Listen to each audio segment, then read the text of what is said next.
And a great example of this, I'll put up on the screen, Counterfeiting Victories. And it's important, it's really important to know the difference between or among real victories and those counterfeiting them. Because if the arguments are, here are a list of strategies that we can employ, naturally, you're going to look for what are the fruits of the strategies that are among the options. And if we do not invalidate counterfeited victories, then the new person, the average person, the neophyte coming to this conversation will not be able to see the good from the bad, the salubrious from the deleterious, the sanguine the saturnine from the sanguine. We need to invalidate them when we are discussing with our brothers and sisters who are new, or they are now wandering because maybe they've been in a circle for a while and it's not working out. And they're like, this doesn't seem to be working. And they are now evaluating the different options, the different stratagem. So strategies. They argue, the people who counterfeit victories really are boisterous when they object to a comparison, because they know that they and their lack of a strategy is wanting. So they really get irate over it. That's why you see these kinds of responses that I'm going to show you here. Such a great example of counterfeiting, faking victories. Here you have an account called, really stupidly, White Guilt is Dead. White guilt will not be dead in our lifetimes. It will take generations of white people going free, treating ourselves for the poisonous ideas that have come in, that are in all the history books, that are in everybody's minds by way of entertainment as lived experience. It will take generations to kill white guilt. The statement that we make is a declaration of intent when we say no white guilt. It's a revolutionary statement in this age, because the principal mechanism by way we are victimized by anti-whites and anti-whiteism is by way of white guilt. We lower our defenses. We won't defend ourselves. You're fragile. You have white fragility. Great example of lower your defenses so we can victimize you some more. So here you have this 20-something chubby female, and she, so typical, regrettably, on X and other platforms, skyrockets to popularity, 60,000+ followers and climbing. And what did she share here? Now, mind you, she's been swashbucklers have, and she abjectly refuses to follow me, to get on board with white well-being, because she has submitted, at least as far as we know, right, submitted herself to the schmuckery, to anti-non-white behavior. And regrettably, online, we see so much laudation for females that do this. And that's how they end up all going this direction. So many of them end up going that direction because they want the pats on the head. That means so much to a female, especially a young female. So she tweeted this, a clip from a very old television show. She says, "Wow, this is amazing. This is an episode on a series called Boston Legal. And what this little girl says is absolutely the truth. And I'm shocked," she writes, that the Jews allowed this to air on TV. Laughing with tears coming out emoji and applauding. That tweet got, let's see, I wonder if I can. That tweet got almost 100,000 views for pure idiocy. This was my response to it. So you can see in these schmucking circles, there's no strategy. There's no A, then B, then C, and that's how we get to Z for white people. There is God of the gaps. There is, like I was talking about earlier, you just look out at events in the world over which you exercise no control. You reinterpret any particular event, in this case, an episode on anti-white entertainment, reinterpret it to be your victory, a promotion of your ideals. Specifically, I guess she probably really liked the part where the little girl said, "It's a baby race. We're racing to have more babies." And then declare this a victory for their strategy of schmucking, bad-mouthing Jews. You just badmouth the Jews enough, and you'll end up with them slipping up and putting pro-white content in their entertainment. Really? So you see how important it is to invalidate counterfeited victories. She's going to go to a public that is regrettably showing up for this chubby little girl. And she's going to say, "This is the way you go. This is how we have victories. Here's one of our victories. This is what you do." When that is the most harmful thing you can do for white well-being, is be a schmuck, be anti-non-white. To be of the opinion that the anti-whites want you to hold, that non-white people have to be harmed for white people to be well. This is what I wrote back, which regrettably, she's working on 100,000 views. This one, 3,300 views. I write, "Cupcake. Anti-whites allowed it on the air because it demonizes the white family. In this episode, the judge finds," I literally went and got the script, just so you know. "The judge finds, quote, this is a situation that touches two deep emotional chords in all of us. The sanctity of the family on the one hand, the distaste we feel for hate mongering on the others." So they portrayed a clean white family, well-spoken, clean white family, and framed that their concern for white people as hate mongering. That's the message they're sending. The clean white family who thinks this way is evil, condemned by the series. It goes a little deeper than that, though, by the episode. It goes a little deeper, and I'll share that in a minute. I write this: "Makes sense that someone with the childish account name White Guilt is Dead would conclude, this is amazing.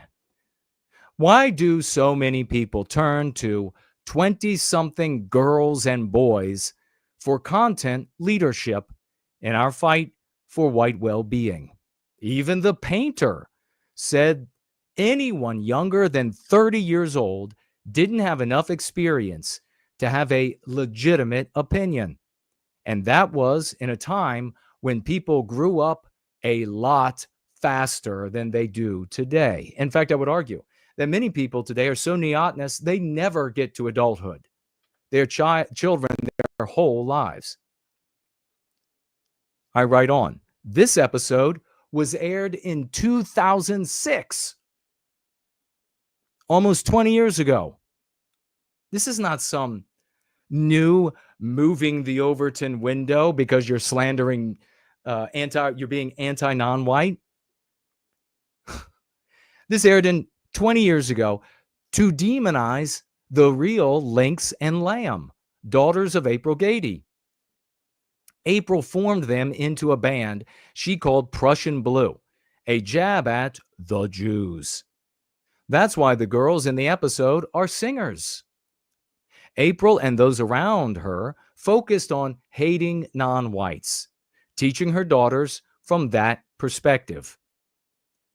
As a result, the real Lynx and Lamb, and we covered that here if you recall, just like nearly all children raised in such environments, have turned on those teachings and the movement and have publicly professed that they desire, quote, love and light instead. I wonder if Lynx and Lamb have been exposed to Go Free and the love of our people instead of the hatred of non-white people, the focus on crimes they might commit or their IQ or what have you. I wonder how they would have turned out. Derek Black, I added, Don Black's son, not only turned on those exact same teachings and the movement, taking hundreds of thousands of dollars from anti-Jew donations with him when he left, but he also became a girl. Now he's named Adrian Black. How sweet. That's really the path to go. White guilt is dead, girl. Stop getting your content leadership from 20-something girls. White race, it's pathetic. She had a response for me. And let's see if I can find where she was really not very kind, as you might imagine. We had the great tree godfather was there. Auden Party is over there. I just saw him.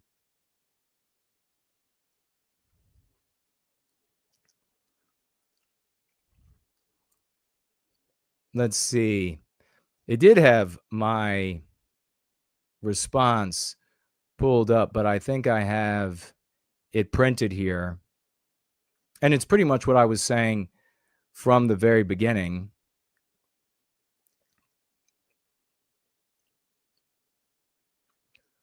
Of our gathering today,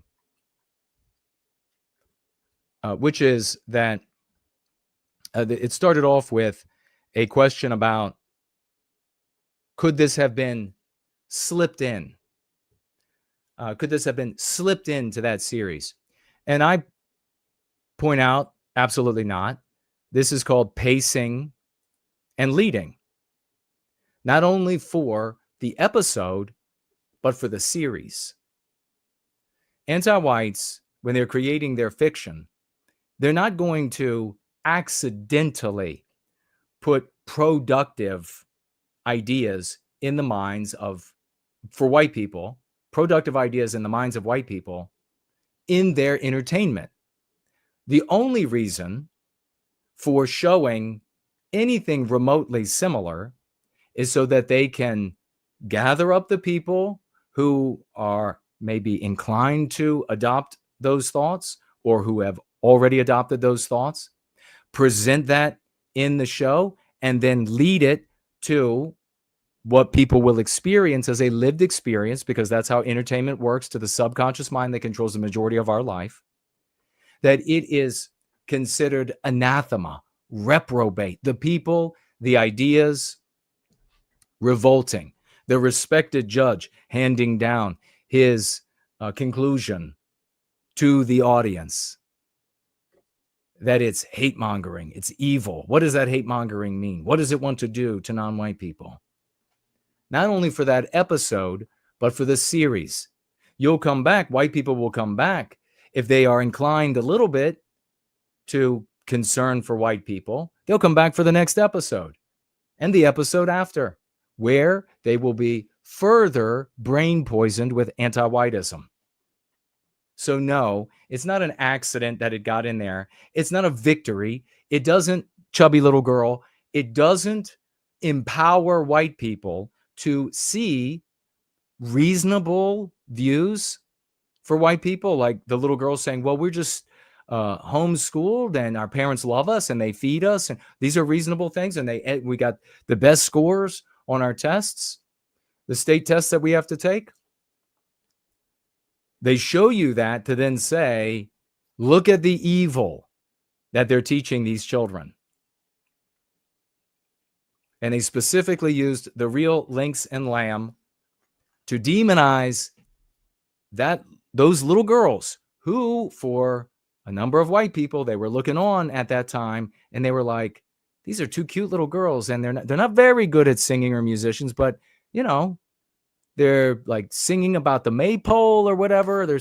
And that's kind of cute. Well, the anti-whites on Boston Legal just shared with you that the judge, the jury, the population will think that you are a hate monger for it. So no, chubby little girl, it's not a positive. I know you want it to be a victory because you don't have victories in being anti-non-white. But even the painter, the guy that you laud to the heavens, even the painter disagrees with you having an opinion and giving it publicly. Even he said you should keep your mouth shut. And I doubt seriously that he would want any young women to be heated. Let me pull up and see exactly. I really like her rage with me over it. Here is I just pointed out in my comment, the Overton window is moving. That was 20 years ago, my friend. I will always object to. So this is another thing, is when folks show up and they're like, why, when there's some big victory, Jason, do you always show up and criticize it? There ain't no victory, you tards. Vegetables, there is no victory here. It's not a victory to encourage white women to call blacks enners. That is not a victory. That was not the victory. Which, by the way, this same chubby little girl thought that was a victory. So that's one of the common things. Well, you're always such a downer. You're always showing them and criticizing these epical victories of ours. I will always object to the incorrect for the benefit of my community and therefore Western kind. And nothing slips by anti-whites. This is a classic example of pace and lead, both within that particular episode and beyond within the series. This is also a classic example of counterfeiting success, for which the right is well known. Redefine events outside of their control, events that are not achieved by them by way of an applied strategy. Redefine those events as victories. They then use these fraudulent victories as proofs of the efficacy of their behavior, actions, arguments. That is counterfeiting success. Very clearly. If I don't see her response to me here, then I guess we might have to. Let's see, maybe it's here.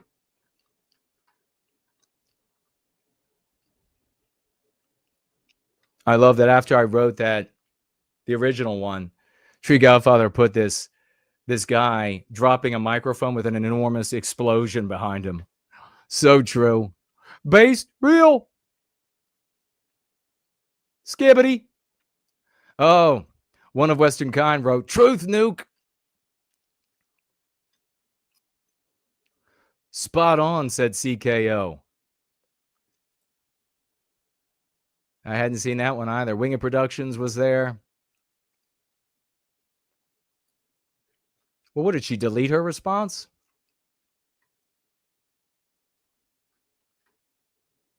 Couldn't be. Where the heck is it?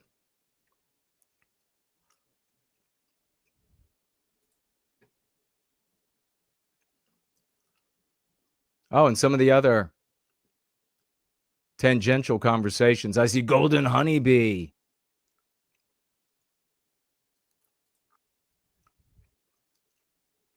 Good to see you there.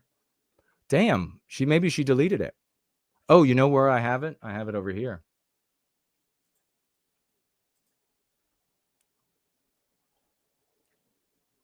Okay. Here's what the little chubby girl wrote with her skull mask.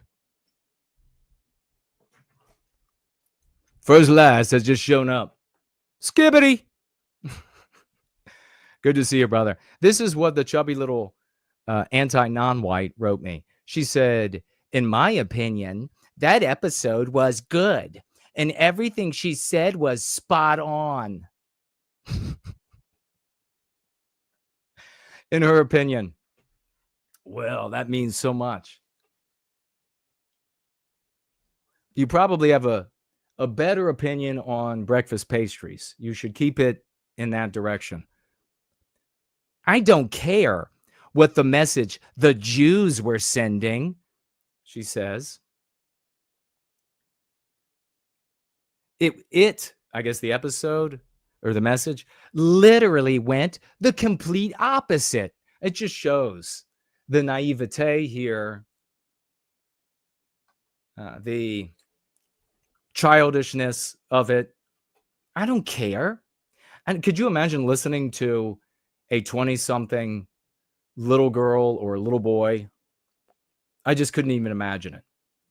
I don't care. I don't care. I don't care what the Jews wanted. They failed. It went the complete opposite. It's a victory for us because we've moved the Overton window. That was 20 years ago. I don't care. It literally went. So that's her profound deduction. So then she's really had it, right? She started off like that, but now she's really had it because she writes, "Oh, F off, Jason. No white guilt is literally your username," as though saying white guilt is dead and the rebellious statement, "no white guilt," are the exact same thing. Hardly. She says, get this, you're going to like this. What the hell have you ever done for the pro-white movement? Says the 20-something chubby little girl. What the hell have you ever done? Such insolence. Such abject, pusillanimous insolence.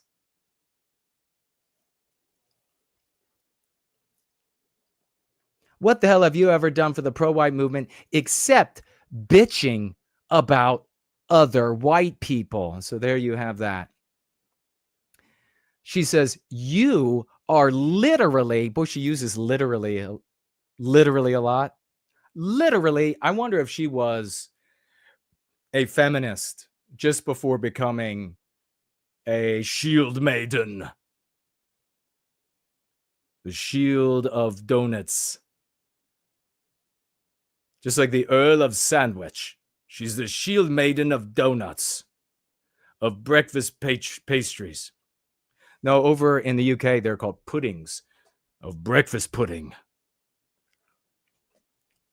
The shield maiden of breakfast puddings. She said, except bitching about it, you are literally anti-white. You're literally anti-white. And an embarrassment.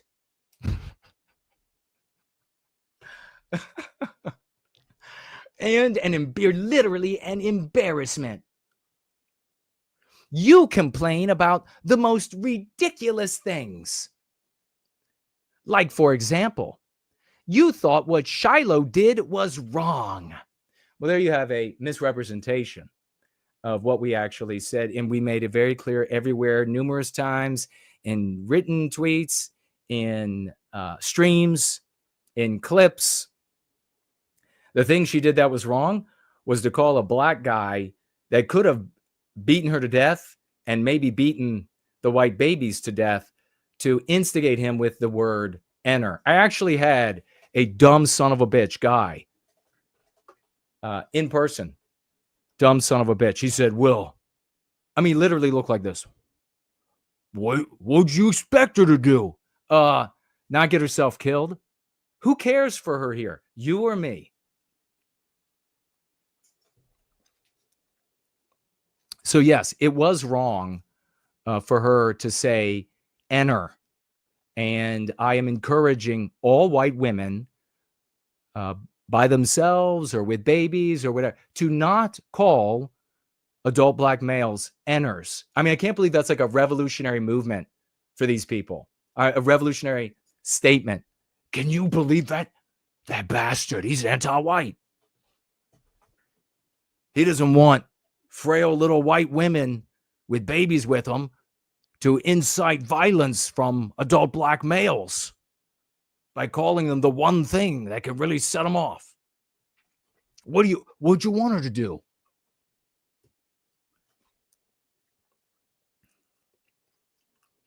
And then she says here, get this deep wisdom from Chubster. She says, the day Shiloh's video went viral was the moment white guilt died. This level of stupidity, this poor thing.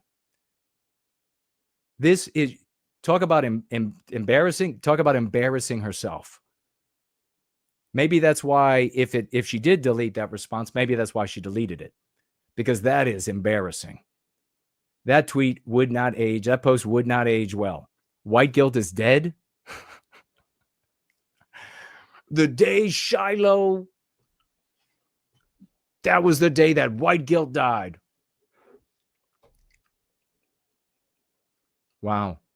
And she's got 60,000+ followers and growing. What kind of people would follow this rank stupidity? How many people, I don't know how many that Heather McDonald has, but now that she has said what she said, shouldn't her follow base, if these people were, all 60,000, if they supposedly care about the white race, 60,000, shouldn't they all immediately follow Heather McDonald? That's genius afoot in influential circles. Not the Betty of breakfast puddings.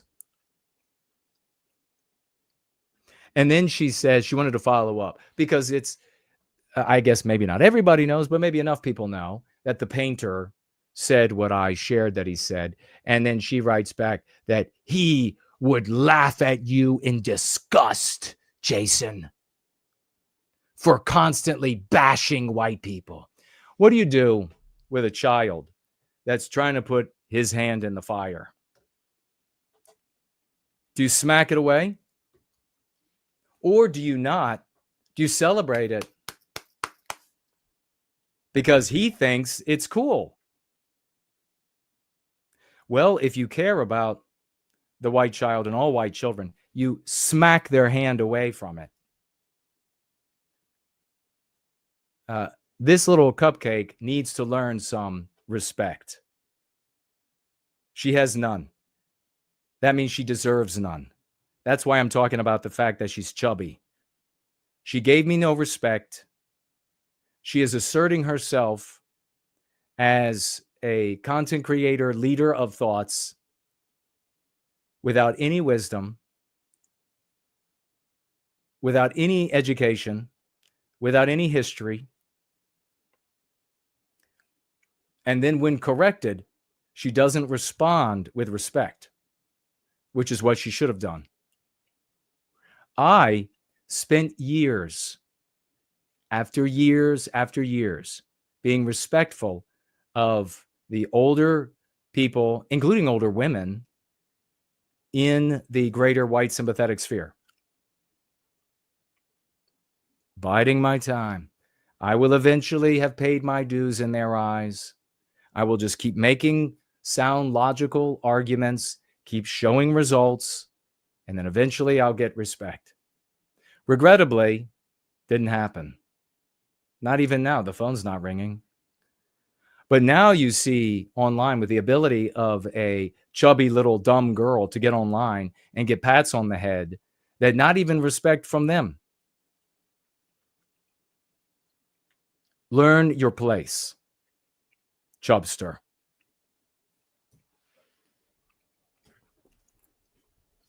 You are in a position to give a massive apology, and I'll wait and see. I'm willing to forgive. Let me know, because that's the kind of guy I am.